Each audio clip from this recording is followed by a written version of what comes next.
Hello everyone, and welcome to the last review video of the year.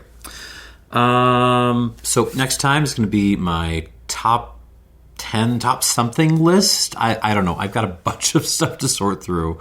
I tasted a lot of things this year. The one thing I noticed as I'm sorting through is rum has not had the dominance it has had in recent years, particularly aged rum, has kind of fallen off a little bit compared to where it was. So, yeah, we'll talk about that further and what has kind of moved up a little bit. But in the meantime, what really hasn't budged and what has remained phenomenal this year as a category is unaged rum. So it seems fitting that we should finish off the year with a bunch of unaged rums that I just haven't reviewed yet. Because that's kind of the heart and soul of this channel, isn't it? It is the first review I did was Wray & Nephew Overproof, and they're just still such a killer QPR kind of category. So what are we going to do? Well, the second flight I do, which is these guys, is going to be the Vellier Triple Étang series. And we'll talk about what this is. Basically, they got the Galion got wrenched a bunch of bottlings out from three very prominent independent distilleries. But so we'll do that in a minute.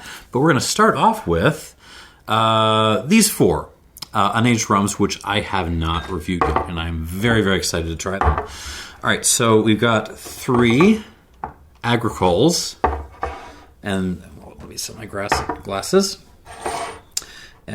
From the French overseas territories, and then we got a Jamaican that I'm very excited about. All right, let's get these things forward. First off is a Dillon. You son of a bitch. This is the Canne Rouge Red Cane from 2019. This is a Bologne Black Cane from 2020. I think I've reviewed both of these in high proof form. No. The Dillon was not all red cane, I don't think. All right, this is new for me. This is the Baie de Trésors, and I will talk about this guy momentarily and why it is nifty. And yeah, we've got a Clarendon unaged. This is the MLC. This is the strongest mark that they make. And into the glass it goes, bottled by Nectar the Daily Drams. And that is everything poured. We are 3 minutes in. Let's get going. First off, the Dillon. Let me pull up my notes on this. Yeah, 2019 vintage, all Canne Rouge. Now, Dillon, again, used to be an independent distillery. I think everything is now distilled at Depaz, which is in Saint Pierre. And 50% alcohol by volume. Let's see what we got. You're not missing cane juice rum on a blind. This is, yeah, very driven by lime. A mix. We're talking classic Persian lime, but a little bit of key lime too, a little bit of floral lime. A lot of rocks. So limes, but also like a little limestone, a little seashell action. Fennel, black licorice, basil, a little bit of like a little sage and peppermint as well. I mean, this is just so like cane juice rummy. A little lemon peel, kind of interrupting the lime a little bit. Oh, even a little bit of like a plum thing. Interesting.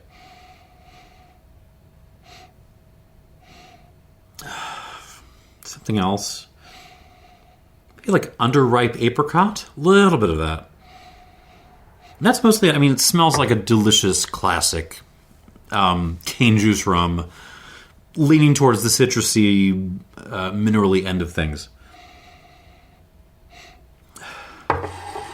Here's a twist for wine nerds. This smells a little bit like a Vino Verde. if you like Portuguese wines. On the palate, I need to bring my water, right? Yep, there we go. Super duper yummy. Like this is not a grand slam, but like this is we're hitting the ball across the park. This is nice.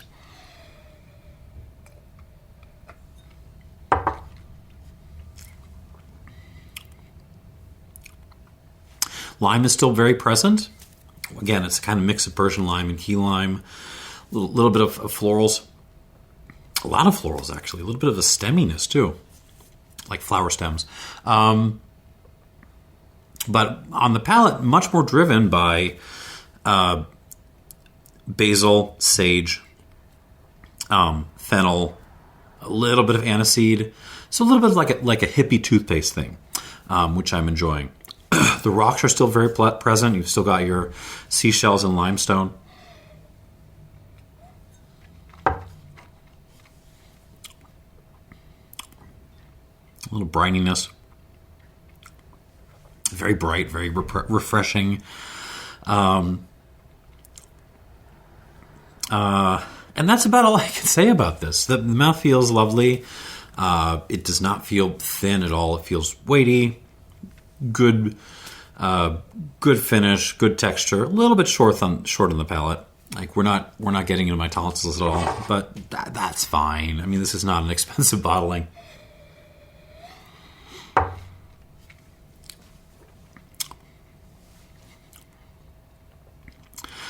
I mean, anyone who likes cane juice rum ain't gonna object to this. This is delicious. And that's kind of all there is to say. All right, let's move on. 1, 2 squirts should do it. I'm going to move the water a little bit closer. Okay, on to the Bologne. 100% cane noir, so black cane. This is the 2020 limited series. I don't know how limited, but 50% alcohol by volume once again. But this time we're in Guadeloupe. We are in the sort of wild west of Caribbean French territory cane juice rum. Ooh, and it, okay, this is different. Yeah, much more candied, cotton candy. There's some marshmallow fluff in there, but it is all run through with some very fun green notes. We got fennel again. We've got some basil again, but there's also like a gooey asparagus thing. You like buy your Trader Joe's bag of asparagus and you put it in the fridge for like a day and you come back and it's like it's entirely liquefied and you're like, what the hell happened? I just bought this. That's a little bit what this smells like, but it's nice. Certainly some minerality on this too. Dash of seawater, salted licorice. So just some, little bit of wet stone kind of character. But yeah, this is much more. We're much more on like the candy side of things with this. Lightly floral, orange blossom, touch of rose water.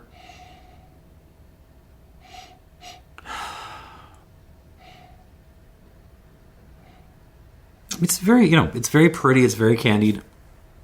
There's a little bit of a citrus element to this too, but it's more in the form of like a 7-Up than actual limes and lemons and stuff. It's nice. I like this on the palate.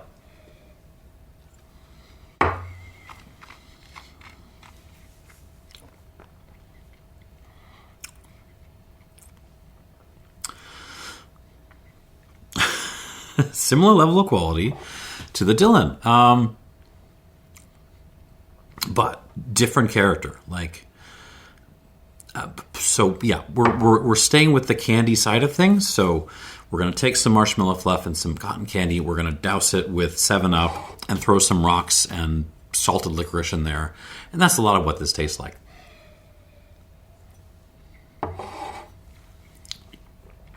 A little bit of florals again, that kind of blossom thing.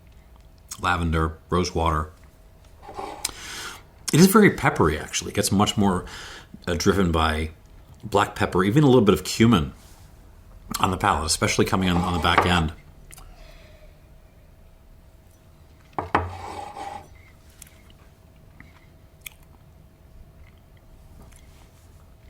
There's a little bit of orange peel in this too. Again, like this is a delicious rum. You could keep in your personal bar any old day, and it's fabulous. And again, not expensive.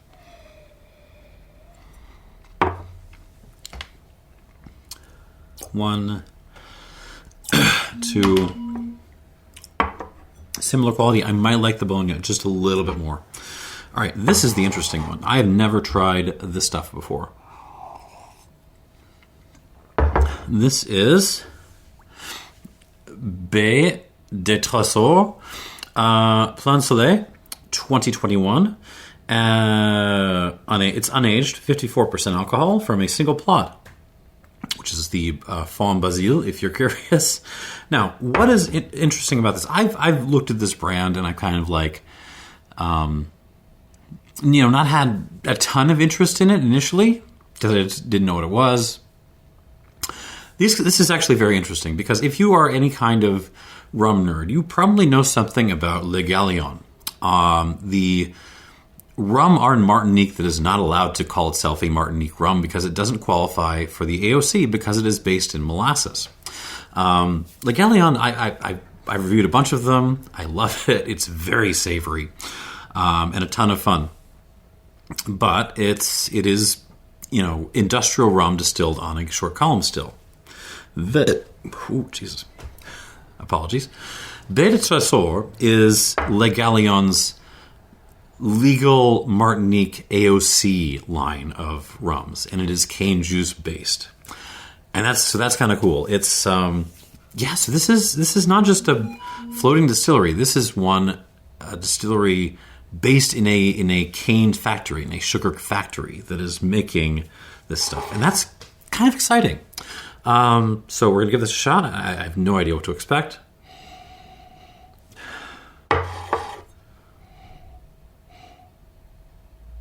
Interesting. Much more savory than the others. Now we're getting the more tomatoey side of cane juice rum. So yeah, there is some like muddled mint, some basil. But yeah, then you're getting like some baked tomatoes coming through, which I'm really enjoying. White pepper. Lots of vegetable stuff. There's a little bit of like a bell pepper element to this too, just very subtle. Not green bell pepper. This is more like orange bell pepper, maybe red. Sweet bell pepper. I mean, this smells like food in the best possible way. There's some florals coming out now. Yeah, just a couple of like daffodils thrown on top of your tomatoes.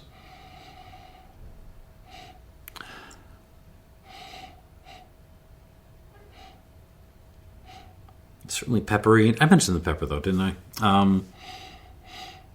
And a little bit of like a green tea leaf kind of character.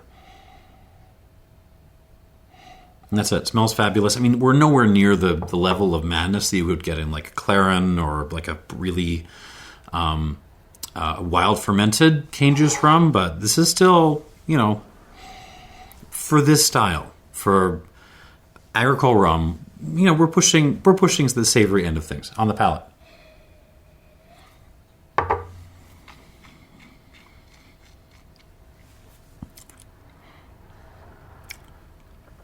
Ooh.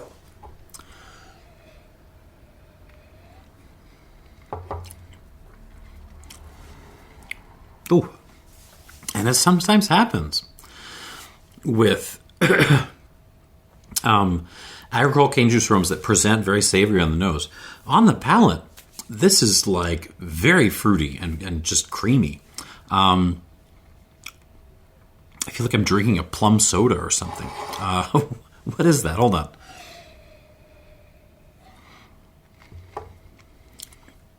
Yeah, I don't know if plum soda exists. It should, but imagine something like that, like fresh plum soda, maybe. Throw some apricots in there. Throw some basil and some sage, and a lot of black pepper in there. Some salted licorice, again, that's a common theme here. A couple of rocks, and that's a lot of what you're getting here. It's tremendous on the palate.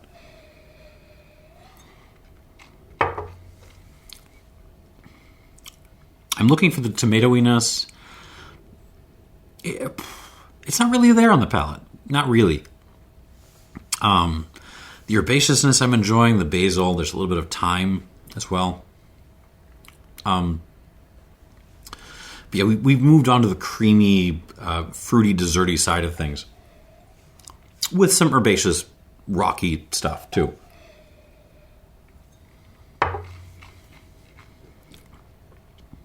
And that green tea leaf thing is hanging in there, too. Also very good. All right, so nothing here is sucking so far. I'm going to probably do 4. Hold on.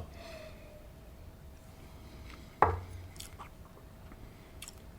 do 3.5 with this. Okey-doke. Last up, we are hopping out of the French Caribbean and into the Jamaican Caribbean. Jamaica. This is Clarendon.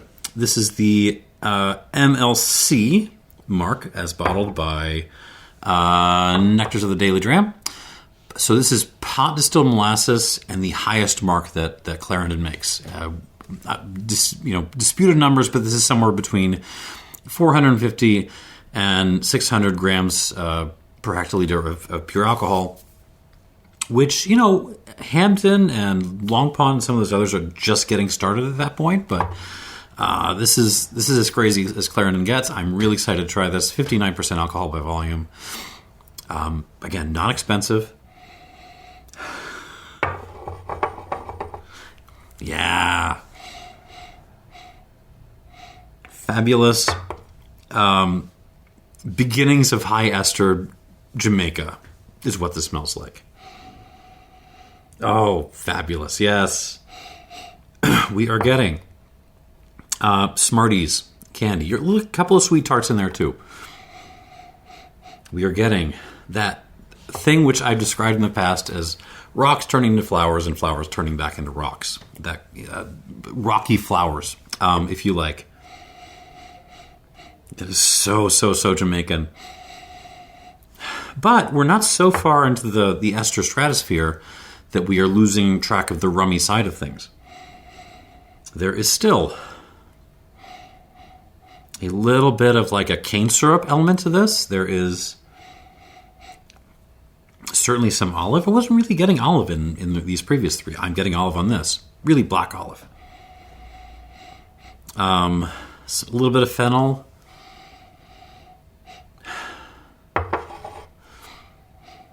I'm getting 7-Up again, so there's that. A little 7-Up.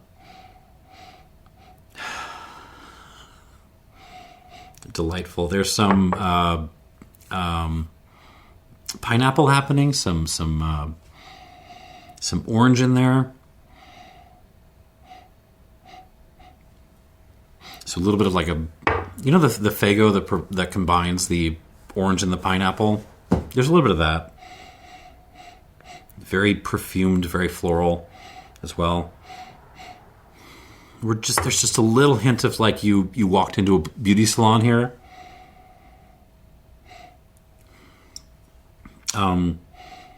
Really, really nice nose. Clarendon, I've talked about Clarendon in the past, also known as Moni Musk. It is a booze factory. That is what it was built to do. It was meant to make, filler Jamaican rum for, the big bottlers, the big names. And yet, such is the nature of Jamaica that the rum coming out of there is still fabulous. It's fabulous. I love it. On the palate.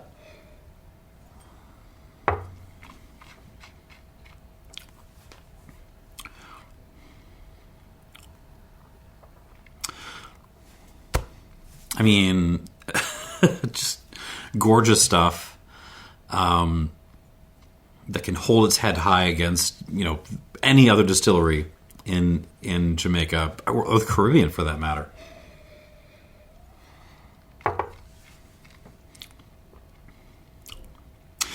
We are very heavy on like mixed berries on the palate. Really, like I'm imagining my face just got attacked with blueberries and some raspberries and a little bit of cranberry. Some delicious rocks. We are on Smarties again. Some sweet tarts. Rocks and flowers, rocky flowers.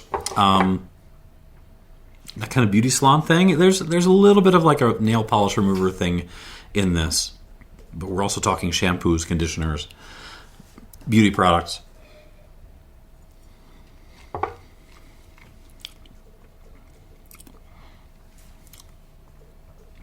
Pineapple, orange, fago, once again. Not so much the 7-Up though. It's more we're more getting like pure lemon lime peel at this on the palate.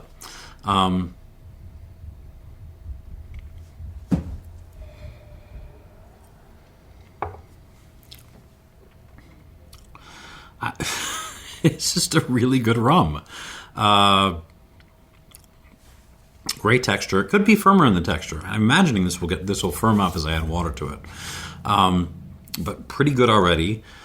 The finish, I'm still feeling the flowers and the rocks dancing around my mouth, even as I'm talking to you. And we're getting back into my lungs a little bit, which I'm enjoying. So we're going to give this some water. This is clearly the one to beat in this lineup.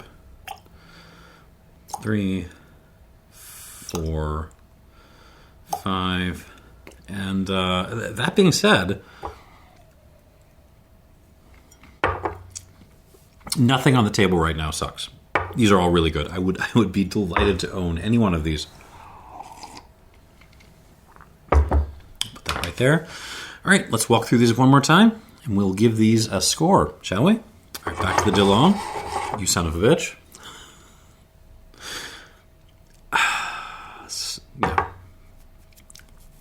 they had to do that in like a Predator sequel or side novel or something, right? They have to do the Dillon like origin story, right? At some point, like how did Apollo get the way he is? All right, I'm gonna shut up and let the nose take me. These are so good. I mean, yeah, it's rocks, it's lime with a little bit of lemon, florals, fennel, aniseed. It's fabulous. Not a whole lot of change on the nose. We might have played down the lime a little bit in order to play up the lemon a little bit. I still like it. On the palate.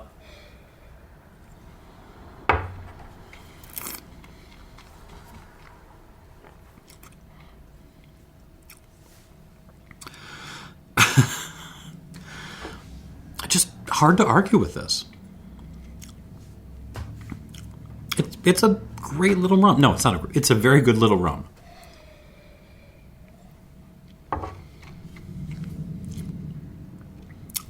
Again, it's not a home run. It's not a grand slam. We're not hitting it out of the park. But it is just slipping past the center fielder's glove, that the guy's getting on base.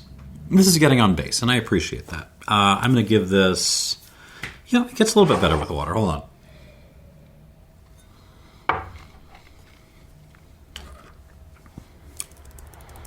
Can I get a plus? No. I'll do an 85. This is an 85 pointer. And I'm really enjoying it.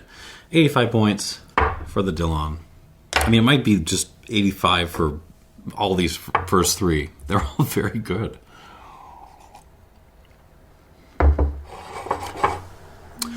right, second up, the Bologne Black Cane.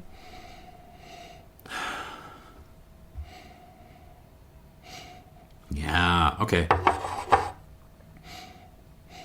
So we're still on that kind of candy side of things, the marshmallow fluff. But now there's like like the tamarind candies you can go to like Pilsen here and get and pay too much money for in the pelleterias. There's a little bit of that. There's a little bit of like a tamarind candy thing.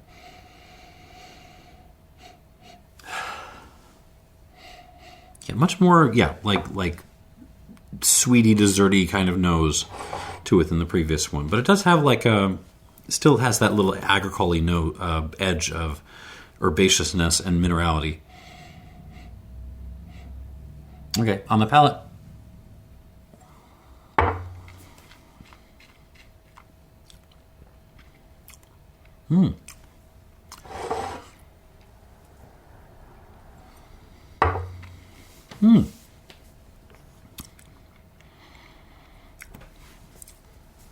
I think this actually loses a step with water. Yeah, it's kind of throwing off the finish a little bit. I've still got some nice peppery grippiness on the back end, but some of the other notes start to fall off a little bit earlier.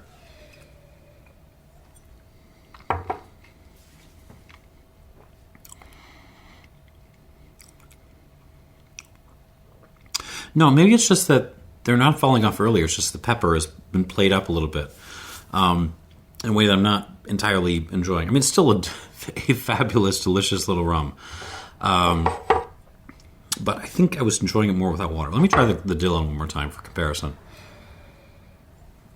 I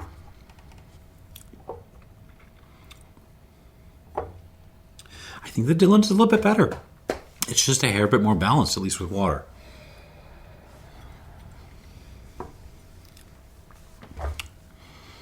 This is still, and I'll call this an 85 minus. We're right there. I mean,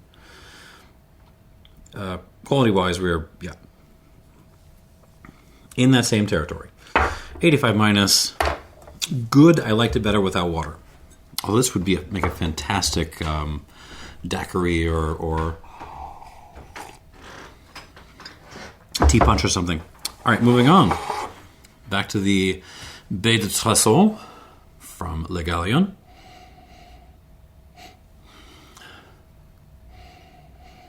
This one had the lightest nose of the three to kind of begin with. It's still pretty light on the nose, honestly. But I'm enjoying this plummy, light, gentle, floral thing that it's doing.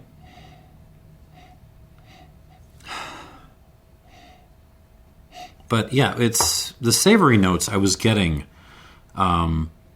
before. It wasn't like it was loud rum with the savory notes before, but it was, they were showing up. It smelled like a pizza or something. I'm still getting a little tomato. I'm still getting that kind of roasted red bell pepper thing. But yeah, the fruit I was getting on the palate has really played itself up. So it feels like maybe the nose is caught up with where the palate was. Okay, on the palate.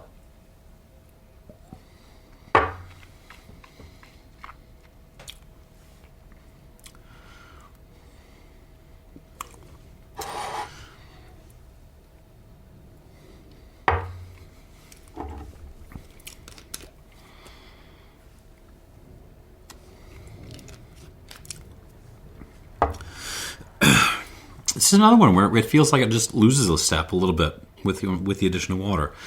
And don't tell me that I overwatered this. I only gave it 3.5 squirts. I mean, that for 54, that's fine.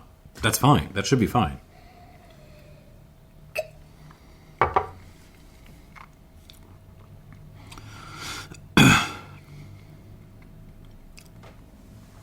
it's still lovely. I'm still enjoying that kind of dance of, plum soda and creaminess with, the kind of more herbaceous, minerally elements of this. But it feels like everything is just fading that little bit faster. I will give this, I think, the same score as the Bologna. I'll call this an 85 minus. So it's. I did not have the Dillon kind of winning this on the first run through. Let me taste the Dillon one more time.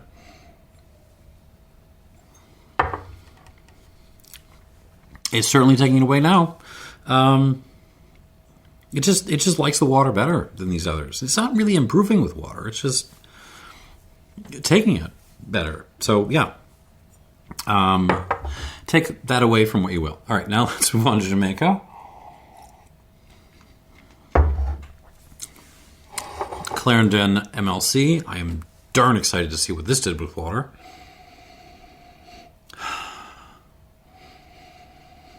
I mean, nose is about the same. I'm not going to lie. Maybe a hair bit more leaning towards the beauty salon end of things.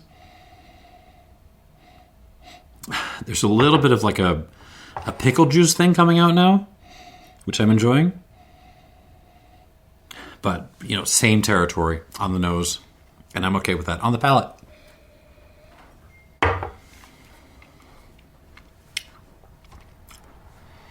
Magic.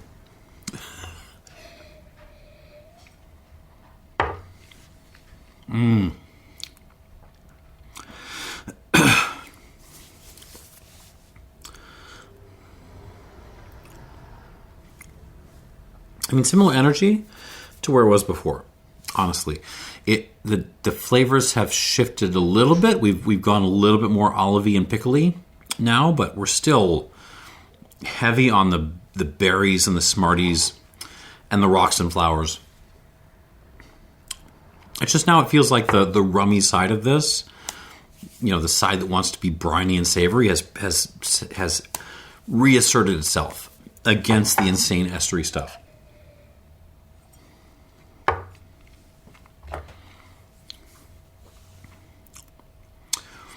Terrific finish. I mean, really, really, really good rum. This is an 88. 88 points, which I think is like a higher score than I gave the standard Moaning Musk Overproof, didn't I? I think.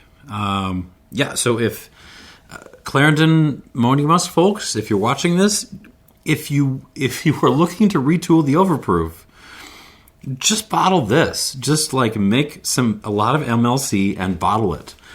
We'll buy it. It's phenomenal. All right, so that is flight number 1. We'll move that over here. Clarendon, clear winner, 88 points. The Dillon, kind of not so much coming from behind as like just, not falling where the other two were falling a little bit. And then the Bologna and the Baie de Trésors, fabulous. I like these. They don't like the water. So, little, 85 minus for both of those. Let's move on. Wrong side. Okay. Now, what are these? The Triple Entente project was basically Luca Gargano getting together with the owners of Neisson on Martinique and Foursquare on Barbados and Hampden on Jamaica, and basically saying, hey, let's do a thing together to celebrate, independent family-owned distillery stuff. And that's what this is. It is a limited set. I think it's like 600 bottles or something, and I was very, very, very kindly gifted these little samples. Thank you. You know who you are. And yeah, we're just gonna taste through these. The Hampden should probably go last. What order? Okay, I'm changing the order.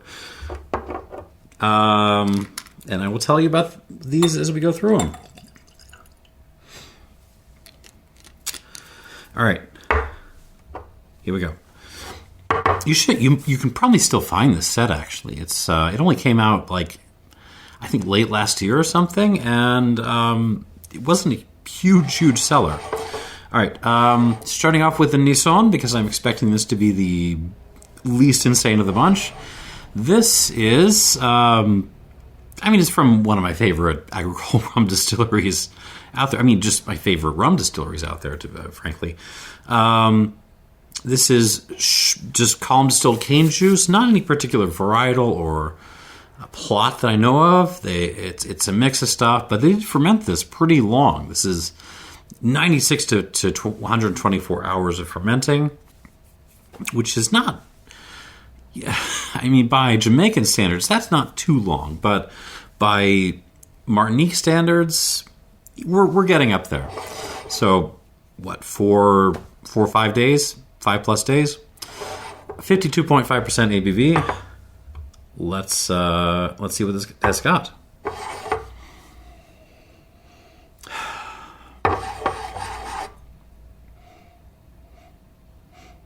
I mean, cane juice rum will just, it never gets old. It's always a fun style. This is there is a combination of like bright citrusy character to this and also a grunge factor that is hard to put my finger on. What is that?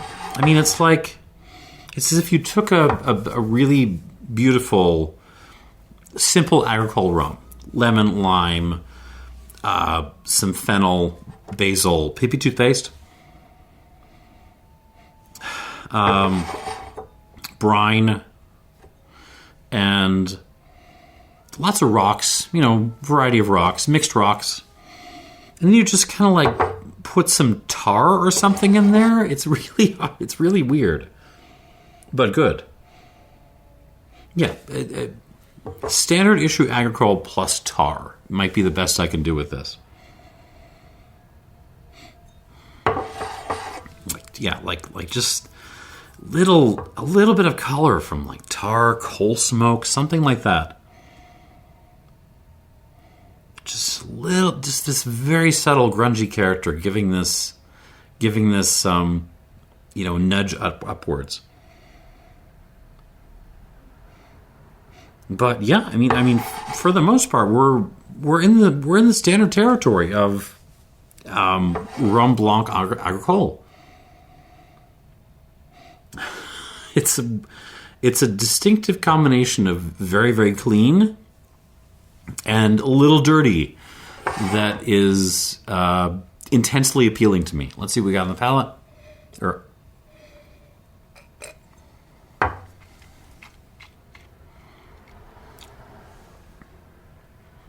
Oh.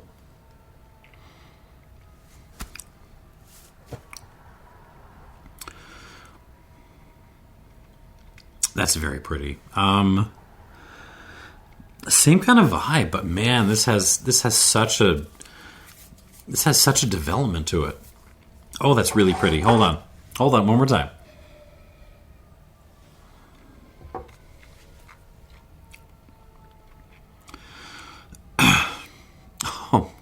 Arrives on like lime candy and some mixed flowers, and then it sort of transitions through some herbaceousness, salted licorice, fennel, basil, sage, some other kind of fruit stuff, like, lemon bars maybe, orange peel, but also some like kiwi, some pineapple. And then as you get towards the finish, the grunge starts to come in. You get that kind of like, you get rocks, but you also get tar, smoke you probably shouldn't be inhaling, but in this context, it's delicious.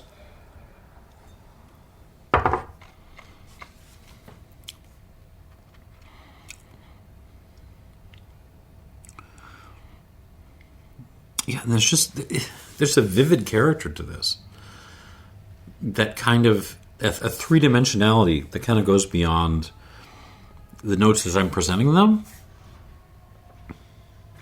I'm going to reach over and try the Dillon one more time, just for comparison. Because this is the closest point of comparison.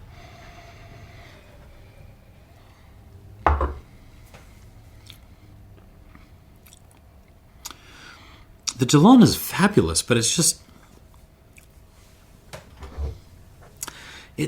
a little bit flatter. You know what I'm saying? I don't know what I'm saying, but you know.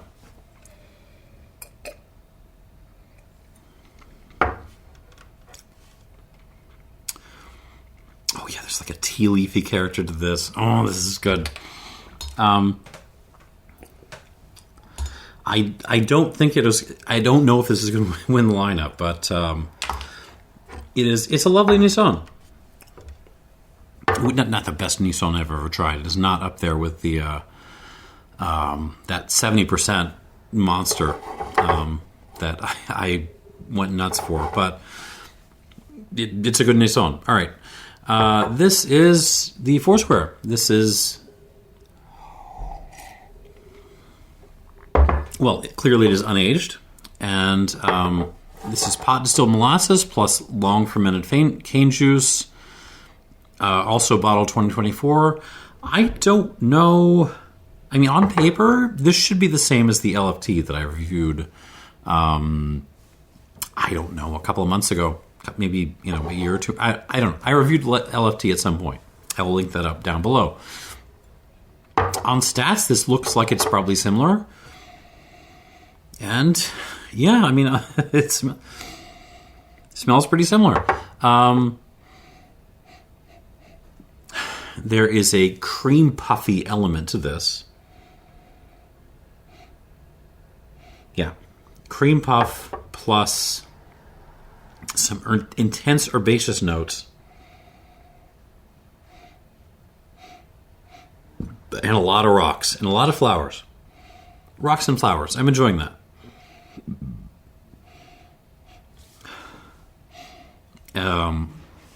Some hair salon-y elements. I mean, yeah, there's an element of like someone took some like low ester Worthy Park or something, and then poured some of that crazy like MOBA thing into it. There's a little bit of that. What is that? I'm really curious about the cream puffy element of this because it's almost like an herb-infused yogurt thing. Rocks, thyme, rosemary, basil, plus hair salon, plus some nail polish.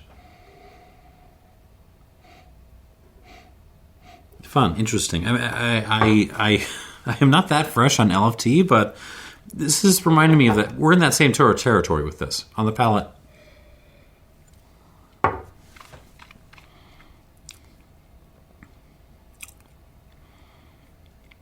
We're in the same territory with this. Ooh.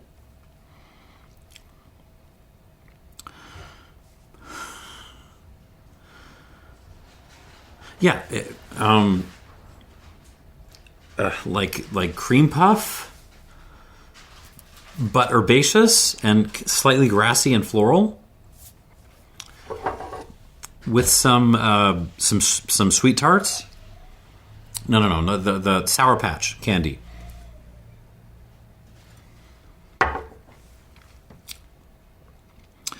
Like herbal yogurt again. Yeah, let's go with that. Thyme, some dill, rosemary, basil, fennel, salted licorice.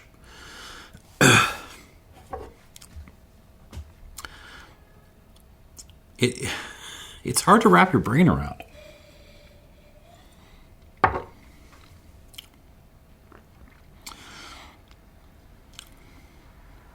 Little orange peel,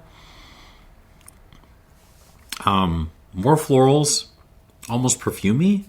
But then there is like a fried green tomato element to this too. I think this is very good. It's very forward in the mouth. I'm hoping that water will take care of that. But forward in the mouth, killer finish, killer texture though. Yeah, let's give this some water. Move on. This is 62%, by the way. Did I mention that? 2, 3, 4. 4 might do it. I don't have much of this. I feel like I can go more, but I don't want to risk it. Let's leave it there. All right. And last up, this is a Hampden. And considering our love for Hampden on this channel, it feels fitting that this is the last review of the year. Hampden Triple Eton. This is the R Diamond H mark. And if you don't know what that is, it's because I don't think this mark has been made in any other Hampden. It's pot distilled molasses at 800 to 900 grams per hectoliter of esters. And yeah, 62% ABV. I don't know what else to say about it.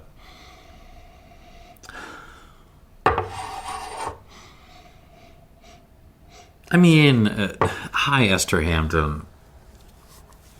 First nosing. It's just... It's like a Ronnie Coleman back double bicep. You know, it's like that's it. That's the competition. It's over. It's done. Everyone else can go home. I mean, we're not going to send everyone else home because I'm going to taste these again. But yeah, it is hard. It is hard to beat high ester Hampden on the nose. Cherry Coca-Cola.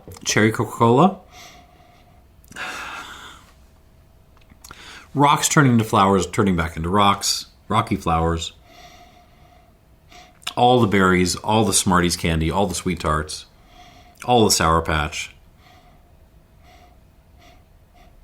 I mean, the berries are really heavy on this. Like we're into sort of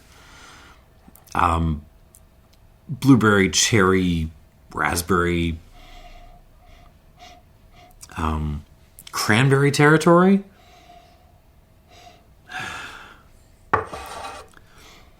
A little bit of hair salon. I mean, this is good. This is good Hampden.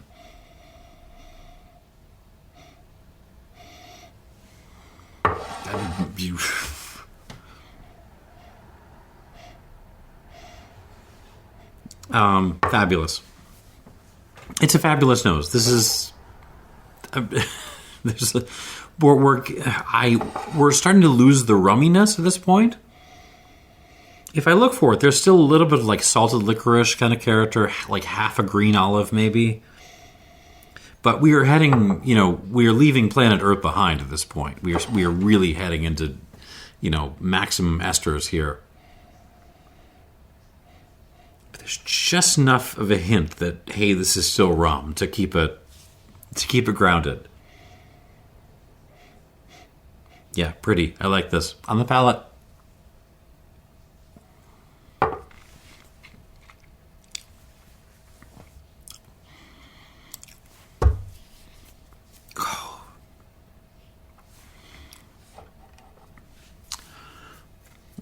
I have done my share of complaining about Hampden, particularly Hampden official bottling prices, on this channel this year.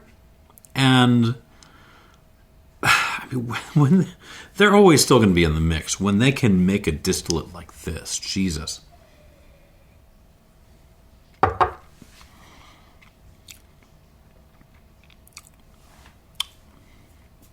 Oh, god damn. Follows the nose, which is to say, it's fabulous. Like this is a Ronnie Coleman back double bicep. It's over. It's done. All the classic sour candy, Sour Patch, sweet tarts, some Smarties, plus all the like ripe berry basket stuff in the world shoved into your mouth. Flowers and rocks. A little hint of like muddled mint.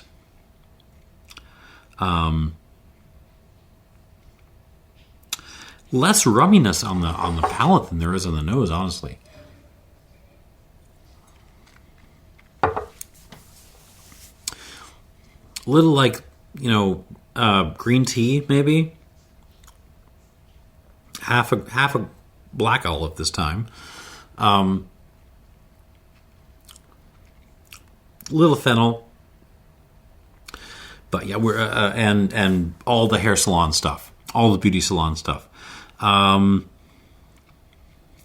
just crazy stuff, crazy rum, and gorgeous rum. I mean, this is the state of the art. This is what everyone else has to beat right now, in terms of what is coming off their stills. Period. End of story. I'm gonna give this some water. We'll see what happens. 2, 3, 4. I might stop at 4.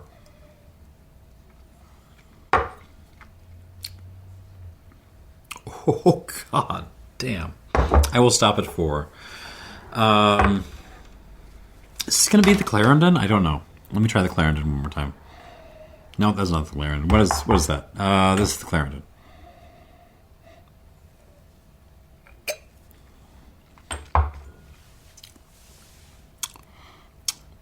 It'll be the Clarendon. Yeah.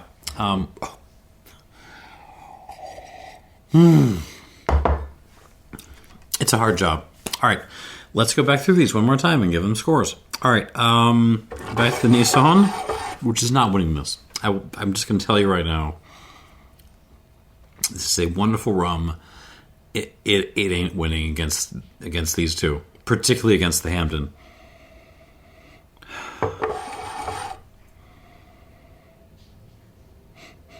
On the nose. Yeah, it's that same sense of like a very clean, beautiful agricole rum that you've just like dumped some industrial smoke and tar and waste into in the best possible way. Campfire stuff.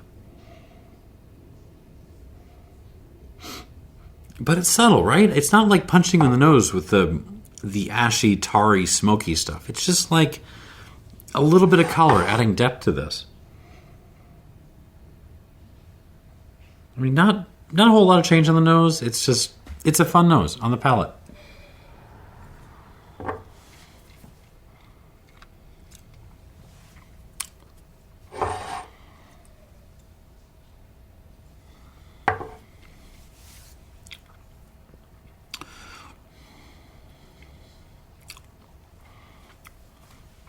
Hard to hate this. I mean, it's just wonderful. It's a wonderful rum. Very classically agricole, but has its own twist on it. This palate changes from before. Not really. Maybe a hair bit more grippy now. A little bit more grippy than where it was.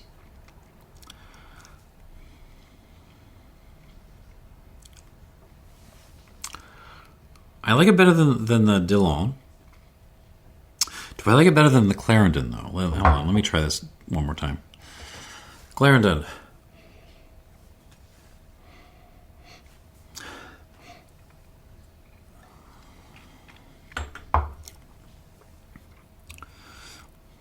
It's not beating the Clarendon. It's just not quite there. It's close, though.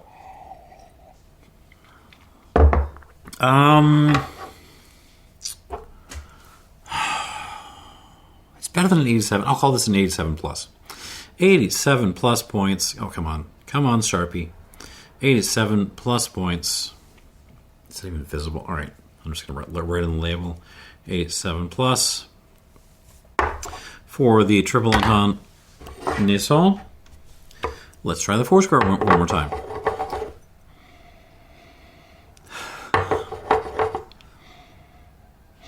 These two are both like just really interesting to nose because they feel very, Janus face. They feel very like Jekyll and Hyde a little bit. Because there is such a, delightful cream puffy,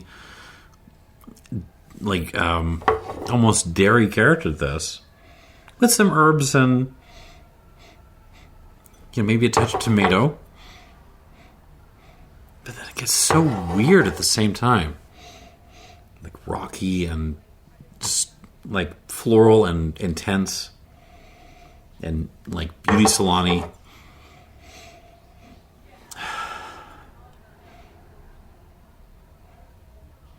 I might score this the same as the Neisson. I'm not sure. On the palate.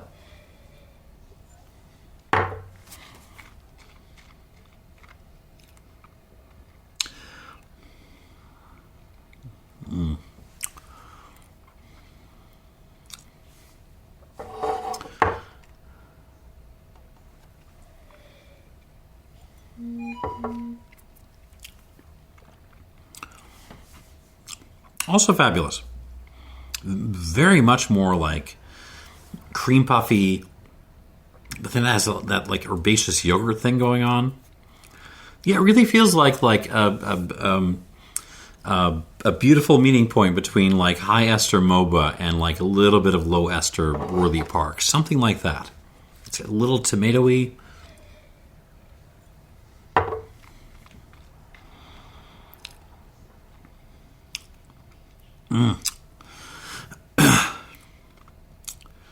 Well, let me try the Neisson one more time.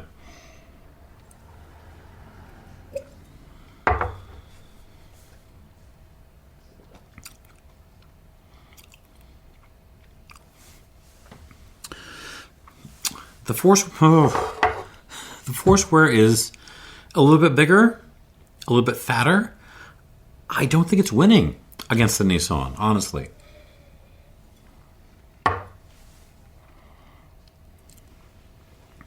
I don't think it's winning.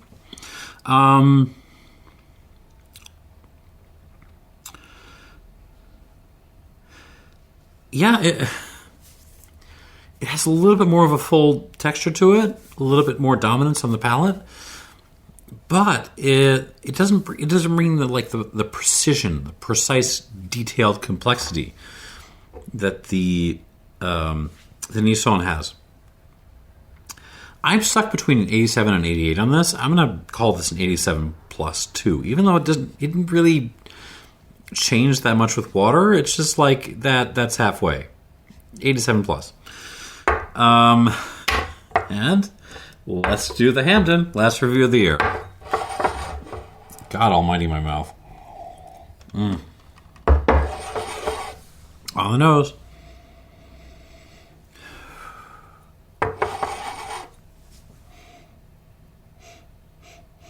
You gotta bring your best against Hampden, and I mean, I feel like these are still bringing a pretty good showing, and they're still not winning. Like, this is just all the berries, all the cherry soda, all the rocks and flowers, and half a beauty salon. Like yeah, this is hard to beat. And it's just so, it has such power but at the same time, delicacy and balance. Got the little olive and fennel thing in there to tell you it's a rum. I mean, Hampden. It's a terrific Hampden on the palate.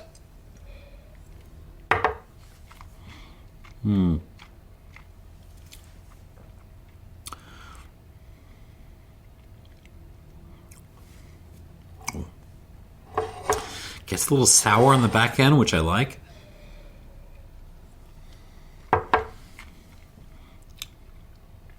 Interesting. Water brings out the rummy element of this. I don't think it's better. It's not worse, but it's different with water. Like, you've still got all that crazy high ester stuff going on, but now we're really starting to play up the wet stones, the fennel, and the muddled mint, the thyme, the rosemary.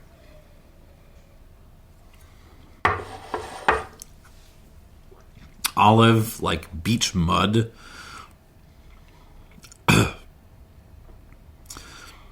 I mean, yeah, showing its rummy roots, but with like a halo of crazy high ester stuff around it. I don't know if Hampden is ever going to make this mark again, but I kind of hope they do. This is good stuff.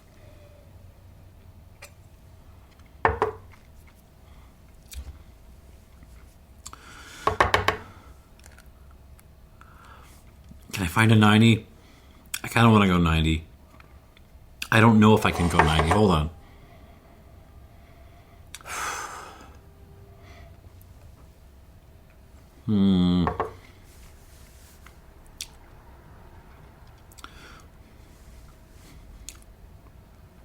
Nope, it's there. We're going to give this a 90. 90 points for the Hampden Tripleton. Our Diamond H. And yeah, that is your second flight. 87 plus for both the Neisson triplet and the Foursquare Tripleton. Foursquare improves with water. I'm sorry, the Neisson improves with water, not so much the Foursquare. But the Foursquare gets a plus because it's halfway in between, but 88 and 87. And the Hampden is just it's a fantastic example of high but not that high ester Jamaican rum. And that is the video. I will find some things to put on my top 10 list for the next video. Thanks for watching, and cheers.